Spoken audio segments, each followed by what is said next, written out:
We are seeing right now a spate of protests in a number of areas in our country. Communities who are protesting about the lack of service delivery. Mengameli Cyril Ramaphosa uthi hulumende wakhe uthi bophelele kulungisa tinkinga letibukene nekweswelakala kwetidzingoncandi nekungaphathwa kahle timali eNorthwest. Mangithi ngiyavuka hayibo ngabona nje abafana abathathu bemile bengikhombe ngebhanga. Amaqembu emagenge lahlomile ayaqhubeka nekuhlukubeta takhamuti tasengwavuma nemaphethelo enyakatfo yesifundza saKwaZulu-Natal. Lishonile Mbukeli anguvusele tindzabeni kule ntsambama kanti nalomuhla ngitethula bukhoma ngise Auckland Park eSABC asibongeke ukuthi ukhethe thine nadi dalomuhla. Mengameli Cyril Ramaphosa uthi hulumende wakhe utibophelele kulungisa tinkinga letibukene nekweswelakala kwetidzingoncandi nekungaphathwa kahle timali eNorthwest kute kubuye lithemba ebantwini. Mengameli apheketelwa nguletinye tindvuna tekhabineti ube nemhlangano nandvunankulu walesifundza Lazarus Mahoshi nebaphathiswa bakhe. iNorthwest inesibalo lesetulu sebantfu labasha labangasebenzi kuleli kanti nabomasipala bakhona bayahluleka kuletha tidzingo. Leti vela kuvelonke nakuhulumende wetifundza tihlangene ngaphansi kweluphahla lunye. Lolu hlelo lwahulumende wesifundza laqala KwaZulu-Natal, Limpopo, Mpumalanga, Gauteng, eMpumalanga Kapa, eNyakatfo Kapa ngaphambi kokuthi lifike eNorthwest.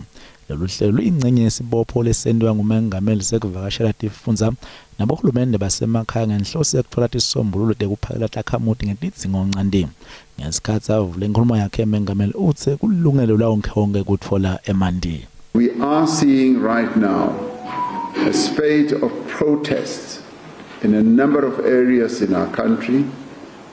Communities who are protesting about the lack of service delivery, particularly in relation to water and in a number of areas, just basic services that should be delivered to them. Liningi lebantfu alisebenzi eNorthwest futhi lokubuye kuphinze kube inkinga kakhulu ukuthi labanye bomasipala abasebenzi kahle.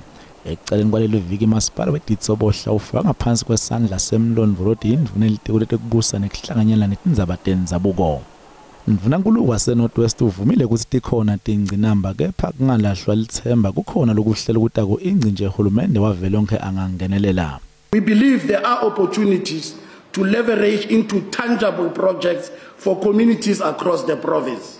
Mengameli ke ucela umasipala ukuthi babokhulumisana njalo netakhamuti letsinzekayo ngekusolakala kwemandi. Batitshele ukuthi ngabe atawubuya nini bangathuli. Kungumanje mengameli kanye necabinet lakhe sebahlangene tifundza letisikhombisa kanzi kushoda letimbili. Liqembu le-ANC libite onke emakhansela alo ukuthi ativete ngemsombuluko eJozi. Lokhu kuta emva kwekuthi leli qembu liphindze litibophelele ekuniketeni tidzingo temphakatsi nekwakha kabusha bohulumende basemakhaya. Kepha-ke njengoba sekusondzela likhetfo labohulumende basemakhaya, umhlati wetepolitiki Njengalwati Ntsikelelo Breakfast uthi-ke lokhu kubonakala kulisu lekukhankasa kunekwetfula tingucuko letibonakalako kutakhamiti takuleli.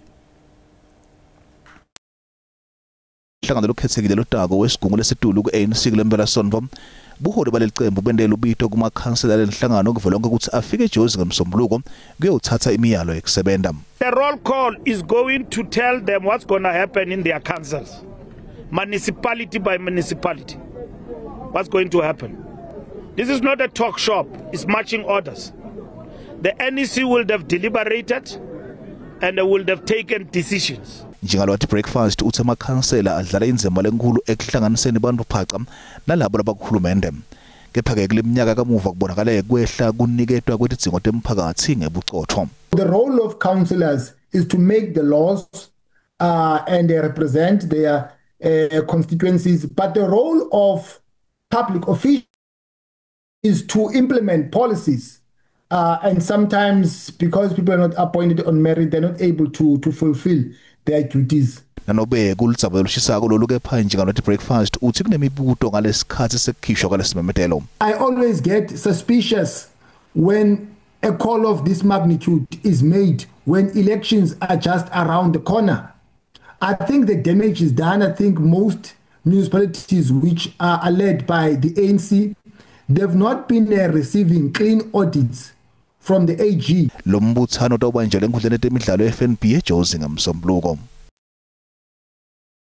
Emaqembu emagenge lahlomile ayaqhubeka nekuhlukubeda takhamuti tasengwavuma nemaphethelo inyakatfo yesifundza saKwaZulu Natal. Letinye takhamuti letisabela timpilo tato tithethe sinqumo sekushiya lendzawo. Tithi ke ticelo tato tekuvikelwa ngamaphoyisa tiphelele eteni. Takhamuta kulendzawo tibukene bumatima njengoba tigebengu tibangenele etindlini tiphindze tihlukubede nebantfwana. Lomunye watakhamuti longafuni kudzalulwa uthi uphocelele ukuthi abaleka ashiye umuntu wakhe kulandzela kungenelwa tigebengu letihlomile. Banganje kabuhlungu mangithi ngiyavuka hayibo ngabona nje abafana abathathu bemile bengikhombe ngeibhamu. Ngabuza ngingane zami kwenze njani bathi sesifikile mama sesifikile. Bathi phone buyisa phone ngathi phone anginayo. Bathi spam. Lona longafuni kudzalulwa siletigebengu tibese timphocelela ukuthi atitfumele imali yakhe lesebhange. Abathe ngathi angikwazi ukukhuphula limit ba omunye wagijima waye kitchen obeka amanzi ngeketela ukuthi nje ngiyathelwa ngalamanzi uma ngawafuna ukukhuphula limit ngiyathelwa ngalamanzi kanti seningenza noma yini kodwa mina ngikwazi ukukhuphula limit. Tinyenti tigameko letibikiwe kulendzawo njengoba SABC iniketwe amacala lishumi lavuliwe ngenyanga yenqi letakhamuti sinanoma tivule emacala kepha kude lokwendiwe ngamaphoyisa. Khona siyamcela nkosami ukuthi angenelele lolu daba. Angenelele cause asahleli kahle nje asahlalanga kahle la eJozini ngenxa lezigebengu kubanjwa lezi uzokuthi ngapha sekwenzeke lokhu kubanjwe lezi ezinye ngapha ezinye zonke izigebengu ayiboshwe asikaze sizwe ukuthi khona oboshiwe so siyacela emaphoyisa kamanga atholakala kutophawula ngalolu daba lokwendela takhamuta kulendzawo ukuthi iqhubeke nekuphila ngekwesaba. Inhlangano iBook Hive legcugcutela kufunza emabhuku esinguni itawuvakashela tikolwa letehlukene eMpumalanga kulenyanga yemasiko nemagugu. Lenhlangano itawuphindze inikele ngemabhuku etikolweni letiseBarberton, Kabhokweni nasematsulu. Emoyeni ke sinalungelihle Dlamini longumbhali wemabhuku aphindze abe sikhulumi seBook Hive. Lungelihle asikubingelele siphindze sikwamukele tindzabeni teSiswati. Yebo make ninjani? Ngiyabonga kumamukela kwami. Lungelihle ungasitshela kabanti ngale nhlangano nekuthi ke yini lenigcugcutele ukuthi nigcine senihambela tikolo? iBook Hive inhlangano leyabhalisa ngo-2016 kepha yasungula 2014. Injongo yayo ukulithatha lemabhuku emphakathini kanye nebantwana. Udela ukuthi thini sikhuthaze kufunda ukuthi siyabona ukuthi lulwimi luyigugu lemafundi bantwana besikolo. Ngikho siletha tincwadi sikhuthaze nebafundi ukuthi bafunde. Futhi babone ukuthi tincwadi tingaba ngumngane wabo. Ingabe singabona yini nihambela naletinye tikolwa ngalokutako ikakhulu leti ke letisemaphandleni? Yebo kakhulu make ngiyabona senamsebenzi njalo njengoba asisebenzisa sibane esikhathini lesiningi siyazama ukuthi sihlanganele naletinye tikhulu kanye naletinye inkampani letinanenjongo yokufunza nabantu bakhalisambule emabhuku kanye nokufunda. Lungelihle kudvebela nje umbukeli isithombe ekhaya. Ingabe yini lenigcugcutele ukuthi nibhale emabhuku ngelwimi lesinguni? Manje kubalulekile kwathi ukuthi lwaphi liyasita kuphela nangabe lulwimi lwakheke kahle. Ngiko mloko lokusicugcutela ukuthi sibhale emabhuku ngelwimi lenguni. Ngoba kutshengisa lokuthi lulwimi lethu lubalulekile kakhulu. Hayi nangaloko kuphela lulwimi lethu lihlanganisa nemasiko ethu kanye nemvelaphi yethu ukuthi ngithi bobani. Esikhathini lesinyenti indlu lemnyama ayitibandzakanye nekufunza tincwadzi. Ingabe ke umgcugcutela uthini umuntu losengakaqali kufunza tincwadzi letibhalwe ngelwimi lemdzabo? Ukuqala incwadi lencane manje njengoba nathi saqala esikolweni nathi sifunda amabhuku esiqala abo JJ Ncongwane. Ngikho kubalulekile ukuthi kubalulekile ukuthi siqhubeke sifunde ngemabhuku esiqala ngoba abamnanzi wona. Engiloko lekungena ukuthi siqhubeke sikhona nesupport abantu labakhona ukubhala noma abantu lababhala ngaleli lethu leSiswati. Ngiko lokho kutawukwenza ukuthi konke lesifundza kube ngiloko lesikutshalako ngelulwimi lethu ngoba bathi ligotsha lusemanzi kucala ngeke sisibancane sithubeke sifunde amalwimi lethu leSiswati. Lungelihle asibonga kakhulu isikhathi sakho. Ngiyabonga kakhulu manje. Ngulungelihle Dlamini longumbhali wemabhuku aphinza abe sikhulumi seBook Hive. Kanti ke kuletinye nasibuya etitolo. Tindvuna tekuvakasha nalabadlala lichaza kulomkhakha babe nemhlangano eMpumalanga bekulungiselela ingqungquthela ye-G20 letawubanjelwa kuleli.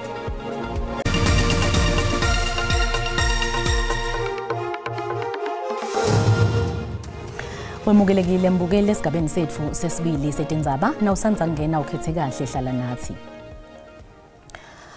Kutfutfukisa tebuchwephesha nekwesekela emabhizinisi lakhasako kube yingcenye yemhlangano wetindvuna nalabadlala lichaza kutekuvakasha. Lo mhlangano uyingcenye yemalungiselelo engqungquthela ye-G20 letawubanjelwa kuleli lomnyaka losetulu. Lo mhlangano bewubanjelwe esiciwini setinyamatane eKruger National Park eMpumalanga.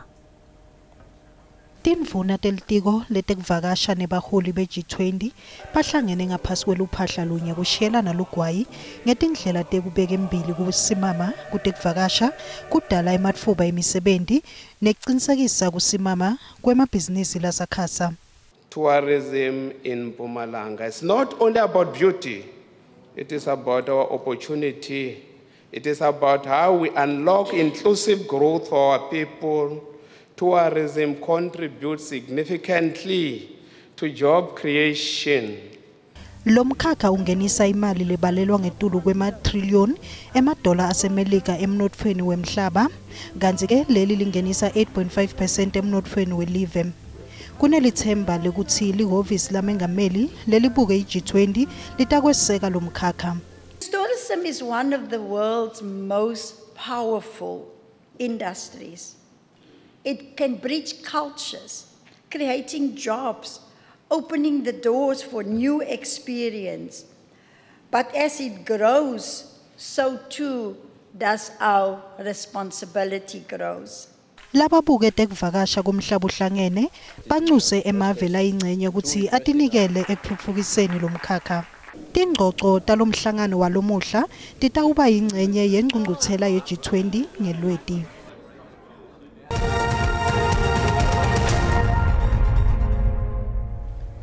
Nasivakashele kumakethe tetimali sitfola ukuthi lirandi lehlile nelicathaniswa netimali takulamanye emave.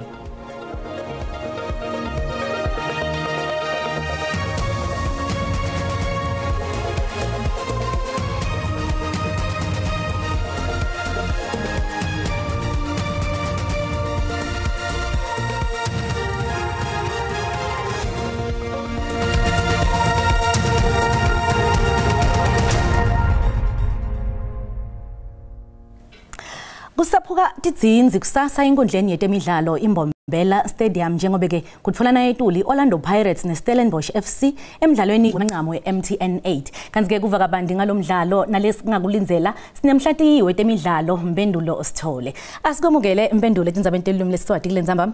Ngiyaphila Rebecca kanjani? Ngiyaphila nami bhuti. Yini lesingayilinzela kusasa kulomdlalo? Singalindela ukududulana okukhulu kakhulu because ngifuna siqale ngokukhalisela abaqeqeshi bobabili namaqembu amabili because bakwazile ukuba consistent kulama season awu2 adlulile baqeda ama position afanayo number 2 and number 3 kahle naku CAF benze kahle futhi so we expect ukuthi igame ibe ne action eningi especially ku side le Stellenbosch masikhumbula into eyenzeka ngefinal yala season iPirates inqoba ngo3-1 there was a controversy kakhulu yabo referee so coach Steve Barker uzimisela ukuthi aziphiniselele ngale game eyenzeka ngonyaka odlule. Mpendulo ngabe singasibona yini Stellenbosch siphula tinhlitiyo tebalandzeli belibhakaniya njengoba phela siyathi ukuthi Makebula nguye lovikela indebe. Yebo Makebula uyovikela indebe ngoba manje singasibona Stellenbosch siphula inhliziyo zePirates ibhola unpredictable iPirates uyona defending champions eNedbank futhi last season, but iKaizer Chiefs ukwazile ukubaphola inhliziyo with their worst season. So neStellenbosch they are consistent kulama seasons abawadlalayo, bakwazile ukumaintaina istrategy abasebenzayo, abadlali abasebenzayo abakey. So kuzodepend ukuthi umqeqeshi uSteve Barker nabasekeli bakhe ukuthi midfield bayipheka kanjani, whether uJaba uphali so ukhiba, whether umthetheleli Mthiyane ukhiba uJaba, but kuzodepend by set up kanjani midfield yabo. But if bakwazi ukuset up midfield yabo ukuthi ikwazi ukumelana netalent lamabhakaniya, bazokwazi ukuthi baphole inhliziyo ngeattack yabo.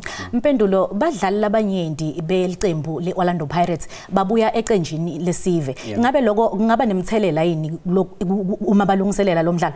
Cha, ngeke ube nomthelela ngoba uthi yabheka abadlali bebabiziwe badlalile ama game, only if bangadlalanga sipho China talent embatha, but the key players Mbikizela Mbokazi lead defender odlalile, his moral yakhe iphezulu, win man of the match ku international break, so he's coming back ubuya ngokuzimisela okukhulu. So I don't think kuzoba nomthelela ku preparation yePirates. It's just that maybe kungaba uncomfortable for umqeqeshi masukhumbula accident abadlule kuyo nesling back akasifakile, but I don't think ukuthi participate kubafana bafana kuzoba nomthelela performance yeOrlando Pirates. Mpendulo, sesivala nje, wena ngikubona kwakho ubona kunqoba liphi ngemagoli lamangaki? Ngoba ngishilo ukuthi kunzima ukupredict le game nje. Ukona so wabona amagoli amaningi, I think 2-1 score sizoba khona, but ukuthi ubani uzophumelela angikho sure, but my score is 2-1. Ake sibuke ke Stelis, ngiyakubona kwakho usibona wena sibuya la kulomdlalo noma? Sizobuya iStellenbosch kulomdlalo. Mawuthi uyabheka iStellenbosch indlela esifike ngayo ku PSL vele bekuyiclub ekwazi ufuna ukumaintain nje status sayo ukuthi badlala ku top flight, but manje sabayiclub ekwazi ukuthi sifuna ukuqeda ku top 4, sifuna ukuparticipate kuma competition aphezulu, Carling, Knockout, Nedbank, CAF nayo MTN. So ingakho bakwazile futhi ukumaintain iform abayisebenzisa last year, bafika na kule final yakulonyaka. So ngicabanga ukuthi iStellenbosch izobe sizimisele ngakho konke, so lahlela konke abanakho enkundleni kusasa. So abantu abakumele bathuke kakhulu iOrlando Pirates, angisho ngoba mhlambe ngibafisela okubi, kodwa nje indlela iStellenbosch esizimisele ngayo neconsistency kulama season abadlule kuwe namanje, considering ukuthi bathengisa abadlali ababalekile futhi uFawaz Basadin, iCam Rainers, Dino van Rooyen, but they still bakwazile ukuba replace ngetalent upcoming futhi. So iStellenbosch kunzima ukuthi ungaswriter off, considering futhi ukuthi kule final edlulile bayakhala ngoref. So uref makangazimisela kahle sizobuka umdlalo omnandi ngempela kusasa. Sesiphetha nje Mpendulo, ubona kungubani wena kuwo omabili lamaqembu lohluphile kakhulu kulomdlalo wakusasa?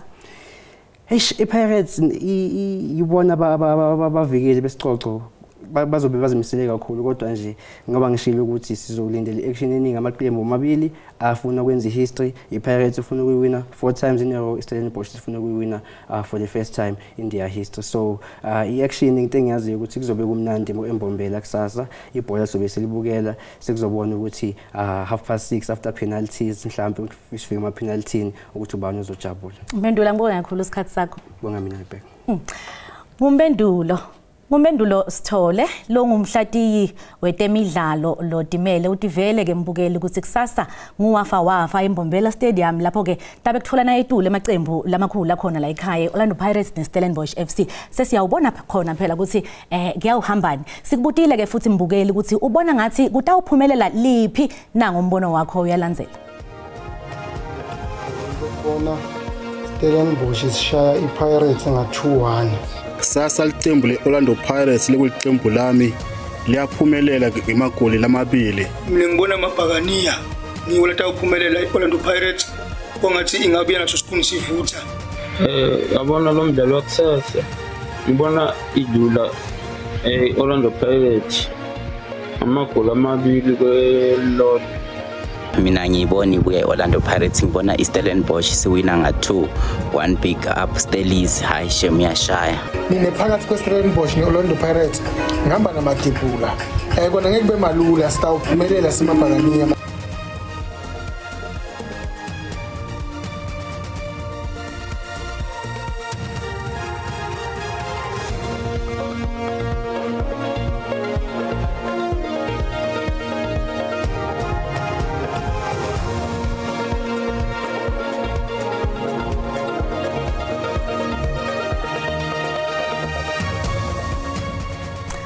Lona ke ngumbono wembukeli. I-SABC ete yet first bakutiphendvulela ngawo. Kunasibusiso Mahlalela kulethamba embili kulethuma embiteni kuligwalagwala FM. Lishonile sibu.